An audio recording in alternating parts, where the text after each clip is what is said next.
They built the bomb. They've got the driver's license. The informant, the FBI informant, a fellow named Salam, a 43-year-old former Egyptian army officer, he was given the assignment to put the bomb together. And he went to his supervisor, his FBI supervisor, and said, we're going to put a dummy bomb in here, right? And the FBI supervisor said, no, we're going to put a real bomb. The FBI actually carried out the attack on the World Trade Center in 1993. They actually hired Ahmad Salam and paid him $1 million and gave him real explosives, a detonator, and told him to build a bomb and to give it to the foolish people that he was controlling to allow them to attack the World Trade Center complex. Unfortunately for them, there were only 6 people killed, not enough to pass the legislation. So what happened is 2 years later, April 19, 1995, down comes Oklahoma City Murrah building, 168 people killed. 1 year later, the anti-terrorism legislation that takes away many of our constitutional rights and civil liberties is passed.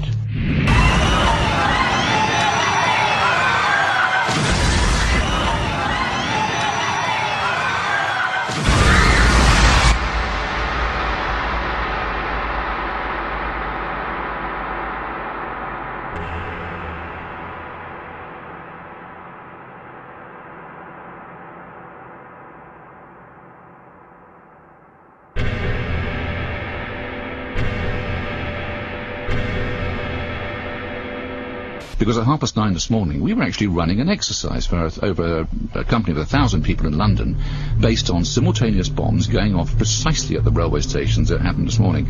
So I still have the hairs on the back of my neck standing upright. To get this quite straight, you were running an exercise to see how you would cope with this, and it happened while you were running the exercise? Precisely.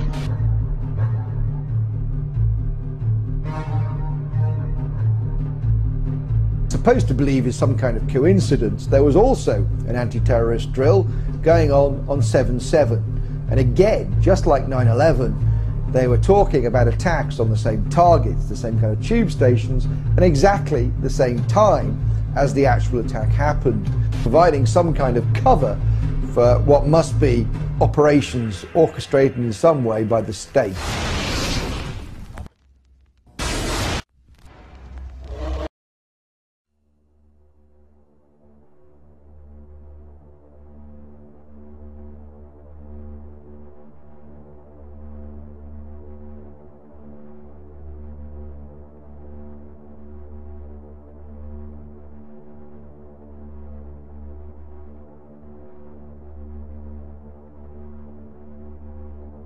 I am absolutely appalled at how much people in this country do not think. We are given to understand that, that an Arabic guy out there up in the mountains financed the most elaborate attack on this country. Do you think some people in a cave, were able to have NORAD stand down? Do you think that people in a cave were able to have all of this happen? And when I think about how many Americans were killed in New York City, and believing as I do that this thing was a setup job, this is a textbook operation that Nazis used, and they've used it over and over again.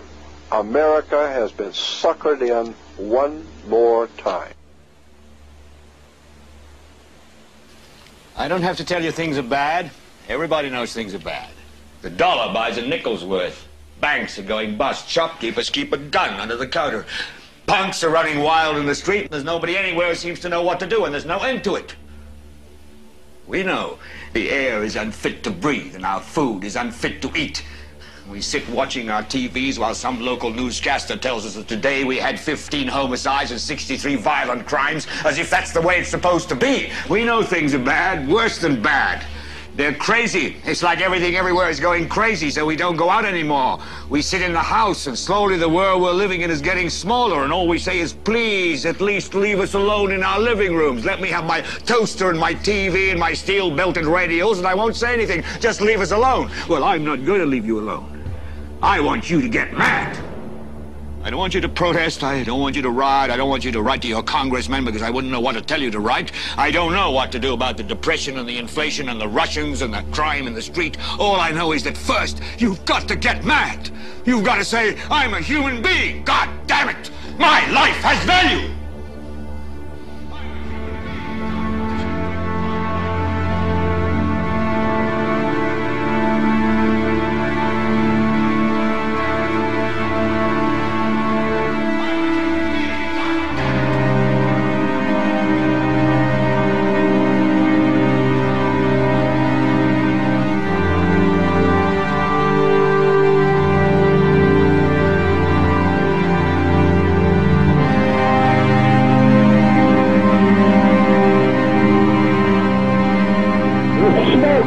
There, 105, 2 power. It's really there, it's black, it's iron. My wife thinks I'm alright. I called her and said I was leaving the building, I was fine, and I'm banged. It's the 3 of us, 2 broken windows. Oh, God!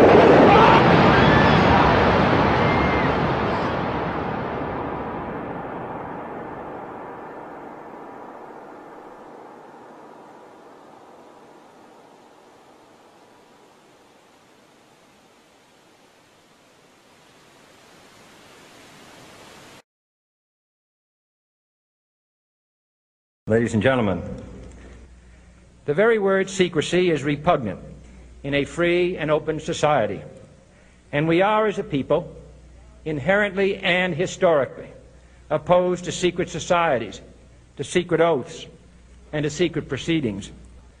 For we are opposed around the world by a monolithic and ruthless conspiracy that relies primarily on covert means for expanding its sphere of influence, on infiltration instead of invasion, on subversion instead of elections, on intimidation instead of free choice.